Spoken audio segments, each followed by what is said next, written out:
Bukan soal uang, alasan pemilik burung cendet tolak tawaran 1,2 miliar. Seekor burung cendet bernama Rama tengah menjadi rebutan, usai aksinya kerap diunggah sang pemilik lewat akun TikTok @alhaki07. Hal tersebut pun membuat sejumlah warganet menawar hingga 1,2 miliar rupiah. Meski mendapat beragam penawaran dari mobil mewah hingga uang miliaran rupiah, pemilik burung cendet masih enggan untuk melepas hewan peliharaannya. Terima kasih atas semua komentarnya tentang si Rama, ditawar ini itu gak tahu sebenarnya bercanda atau asli saya gak tahu, tapi insya Allah saya akan merawat burung ini karena saya sayang sama burung ini, jelasnya. Diketahui, selain memiliki suara merdu, burung cendet tersebut juga tampak cerdik. Meski dilepaskan sang pemilik, burung cendet tersebut tetap anteng berdiri di pundak dan tak mencoba untuk terbang.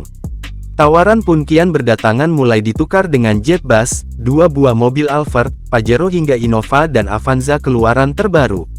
Yang lebih mencengangkan, seorang warganet sampai menawar burung cendet tersebut dengan harga 1,2 miliar rupiah.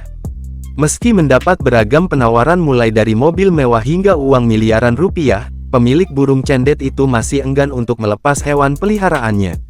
Namun pemilik burung tersebut mengaku hanya akan melepas burung cendet miliknya jika dibeli oleh Irfan Hakim. Saya berikan kepada Mas Irfan Hakim, karena publik figur yang saya ketahui dia soalnya punya aviari yang besar, paparnya lagi. Ia pun mengaku mempunyai keinginan untuk suatu saat berkunjung ke aviari milik Irfan Hakim.